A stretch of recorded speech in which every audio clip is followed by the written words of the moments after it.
മയക്കുവെടിയേറ്റ് അവശനായ കാട്ടാനയെ താങ്ങി നിർത്തിയ ഏഴാറ്റുമുഖം ഗണപതിയുടെ ദൃശ്യമാണ് ഇന്നത്തെ ദൗത്യത്തിന്റെ മനസ്സ് നിറച്ച കാഴ്ച.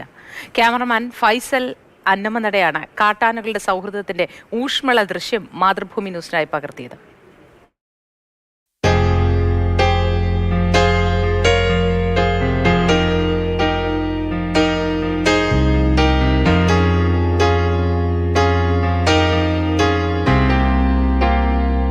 മസ്തകത്തിൽ പരിക്കേറ്റ ആനയ്ക്ക് വിദഗ്ധ ചികിത്സ നൽകുന്നതിന് വേണ്ടി നടത്തിയ ഓപ്പറേഷനിൽ മനോഹരമായൊരു ദൃശ്യം നമുക്ക് സമ്മാനിച്ചു. ആ ദൃശ്യം പകർത്തുമ്പോൾ എന്തായിരുന്നു മനസ്സിലുണ്ടായിരുന്നത്? സ്നേഹവും കരുതലും അത് എന്താണെന്ന് നമ്മെ പഠിപ്പിക്കുന്ന ഒരു കാട്ടാന. അവിശ്വസനീയമായ ഒരു കാഴ്ച.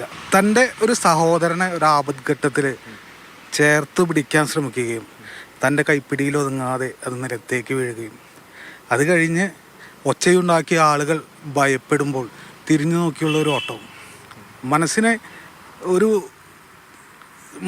പിടിവിട്ട് കളയുന്ന ഒരു ദൃശ്യം അതായിരുന്നു. അത് എടുത്തു കഴിഞ്ഞ് കുറച്ച് നേരത്തേക്ക് നമുക്ക് ഒരു ബ്ലാങ്ക് ആയിരുന്നു. അതൊട്ടും പ്രതീക്ഷിച്ചില്ല. രണ്ടാനകളെ അവിടെ സ്പോട്ട് ചെയ്തു എന്ന് പറഞ്ഞപ്പം ഏഴാറ്റുമുഖം ഗണപതിയാണെന്നുള്ളത് ഐഡൻറ്റിഫൈ ചെയ്തു.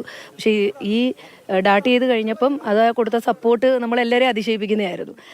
എന്നിരുന്നാലും പക്ഷേ അതിന് താങ്ങാൻ പറ്റാത്ത സ്റ്റേജ് മീൻസ് മയങ്ങി വന്ന സ്റ്റേജിലാണ് സപ്പോർട്ട് ചെയ്തത്. അപ്പോൾ ആ ഒരു തുമ്പി എന്നുള്ള പിടുത്തം വിട്ടപ്പം ആന മയങ്ങി വീഴുകയാണ് ചെയ്തത്.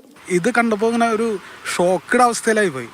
ഈ ഗണപതി എന്ന് പറയുമ്പോൾ ഈ നാട്ടുകാരൊരു പ്രിയപ്പെട്ട ഒരു ആനയാണ്. എന്നുവെച്ചാൽ ചട്ടം പിടിച്ച കാട്ടാന എന്നാണ് ഞങ്ങൾ പറയുക. എന്നുവെച്ചാൽ ഇവിടെ ഒരുപാട് ആനകളുണ്ട്.